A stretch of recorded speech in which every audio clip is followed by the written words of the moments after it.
Welcome back to the Beans Report. We appreciate you staying with us as we focus on this new year and ways to get it off to a great start. And with that, we welcome our next guest, Dr. Jessica Britt Thomas. Dr. Thomas specializes in family medicine, also has a keen eye on psychiatry and health behavior at MCG at AU. Dr. Britt Thomas, thank you for taking the time to be with us. I appreciate you. Thank you. Thank you for having me. Well, we're going to focus on resolutions, and I'll try to ask you as many questions as I can about resolutions. The internet tells me that they started back with the Babylonians when those folks would make promises to their gods. All these years later, is it a good idea to try to make a New Year's resolution? It seems like so much pressure. It is a lot of pressure, and I feel like the answer is yes and no. I think how you go about making resolutions and even using the word resolutions, I actually like to use the word goals or lifestyle changes, because I think resolutions has this connotation that I'm starting something fresh, new year, new me, as you hear. Yeah. And then it comes with those innate pressures of trying to fit into those fads that we typically see at the beginning of the year, exercising more, healthier habits, but we haven't actually taken time to develop those goals that fit with our values or beliefs at the time.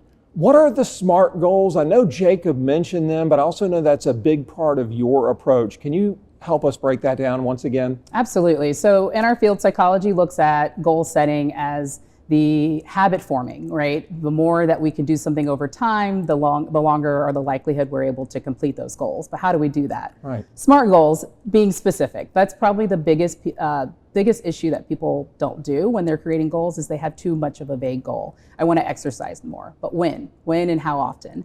That also fits with measuring. How are you tracking that progress? Do you have an accountability partner if you're deciding to exercise more? Are you using an app? What are we doing to measure how your progress is going about day by day or week by week? The attainability, this is a big one. I love when people are ambitious about wanting to create a goal of I'm going to exercise or work out or I'm going to eat better every single day. But if you've never done that, it is very difficult to maintain that goal. You might do it for a week or so, and that's very impressive. At some point, life is going to hit us and you're going to fall off from that. And so if it's not an attainable goal, then we're not likely to sustain that for a long period of time. And then the relative, or the R, the realistic. Does it fit with my goals now, my values now? Is it really in my cards, my lifestyle change to eat better? Or is that something that I'm doing because my best friend is eating better and I want to eat better too? So if it's not realistic to what we need to do, we're not likely to do it. And then time specific is just really the time frame that we're giving to actually look at that goal to see if it's effective. Have we made progress or have we made change? We're so excited when we make our resolutions or set our goals, until we're not. Yes. And sometimes, as you just mentioned, it's pretty quick that reality hits. Is that a matter, and I know you touched on this, but is that a matter of us just not taking time to think things through before we set these goals? It's a matter of, it's never a matter of we don't care. I think that's a big thing. We always care. We don't stop caring. We don't stop caring. It's the fact that we're very motivated in the beginning of the year for obvious reasons. And then when we don't sit down and intently plan for life, right? So there's an unofficial resolution quitting day. It's the second Friday of January. It's already come and gone. And most people at that point have lost or fallen off of that goal that they set just 10 days prior. So it's about how we go about doing that, where motivation is limited, but the habit forming, the habit changing is what kind of progresses us long term. How long does it take to form a habit? So there's that 21-day thing that you hear. It's not necessarily a specific time point. I think that's a little bit of an arbitrary number that's made. What we see is when things become automatic, things become routine, they become less of a thought and more of an action, right? And so one of my favorite things to do is pair a new habit with a habit that I'm already doing. So an example, my doctor says I've got to take a new medication every single morning. Well, what do I do? What habit do I do in the morning? Well, I brush my teeth. So now I can associate it. Okay, after I brush my teeth, I'm going to take my medication. You might have to think about that intently for a few weeks, but after a while, you'll start taking the medication just as you started brushing your teeth without thought. If you fail one day, and I hate to use that word, I'm sure you don't like it. If you fall short one day on your goals, are you done? Have you completely messed up? How do we give ourselves a second chance? I love this question. We have to normalize setbacks because they are going to happen. Life happens. When we go out and set a goal, we don't always anticipate, or at the time when we're setting the goals, some of the things or the setbacks that that knock us off a little bit later, they aren't there, they aren't present. So getting sick, or a loss of a job or a family member, or some positive things, I go on vacation. We have to prepare or plan for, we're not going to always be able to meet those goals every single day. And when we fall off, we need to also have some self-compassion that it's not about all or nothing or perfection, right? It's about getting back up and restarting and resuming. So if you miss a week of working out, don't try and make up a week of working out. Just resume from where you left off and keep going from there. All right, so continue that illustration for somebody who's watching and wonders, hey, why do I fall short? Is it a matter of not being able to resist temptation? For instance, man, I was losing a ton of weight until I saw that bag of Doritos in the pantry and I destroyed it. And how do I get back? Or is it a matter of I got too busy today and didn't do any self-care? What does falling short look like? Yeah, it's a little bit of both. So maybe I didn't manipulate my environment. So the healthier habit choices, right? Maybe I don't have enough healthy options to where at the end of the day, and I'm looking for something to snack on, the first thing I see is the unhealthy choice, right? So maybe I haven't manipulated my environment.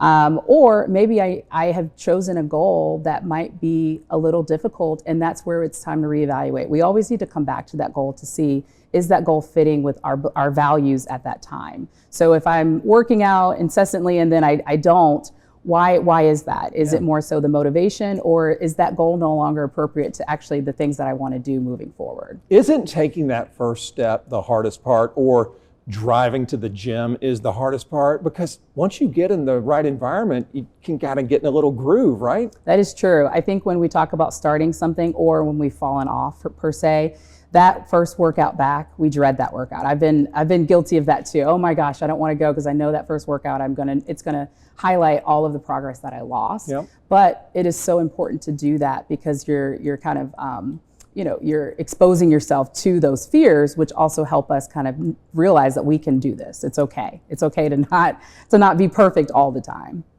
Man, that's helpful. I hope everyone can remember that, just to kind of keep going. Every day is a new day. What about posting our resolutions on our bathroom mirror or our refrigerator to remind us? Do you like that? I think it's a good idea. It's also similar to mantras, right? So these are daily phrases that we say on a regular basis.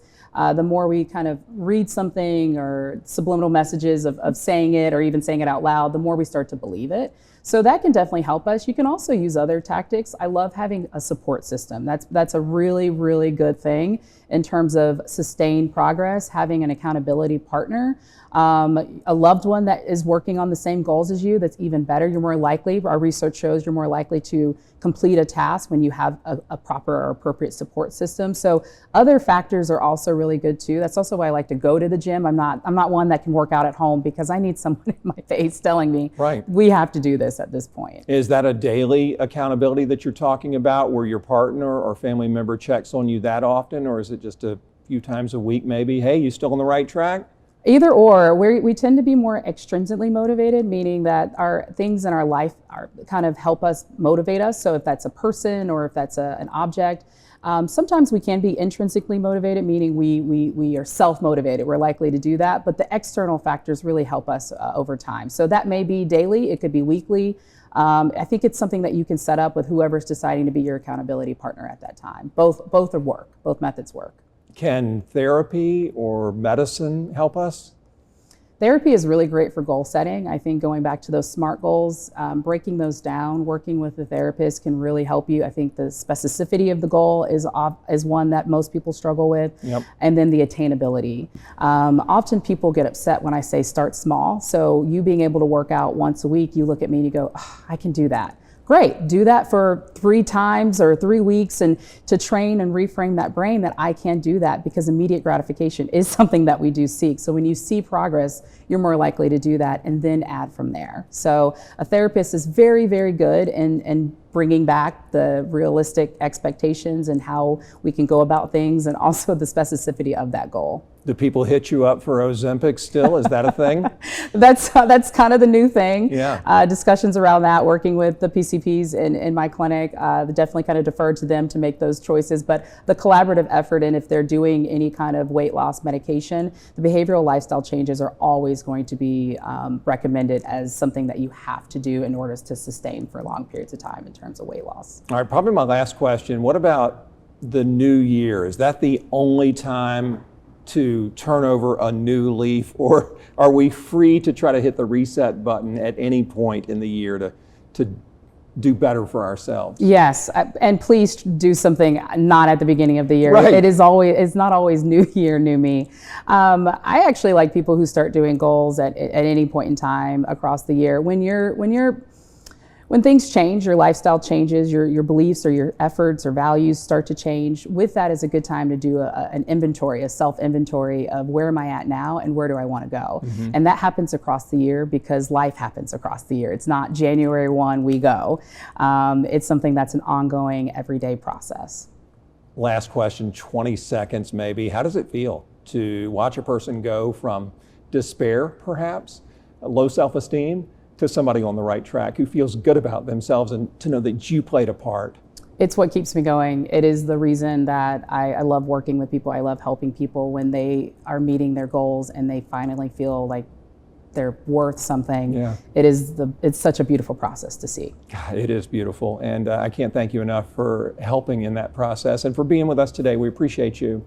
Thank you so much. I enjoyed being here. Me too. Great advice for sure from Dr. Jessica Britt Thomas. Play this segment back and try to take some of her advice. It'll help you. When we come back, how you can help us get more great guests. Stay with us on the Means Report.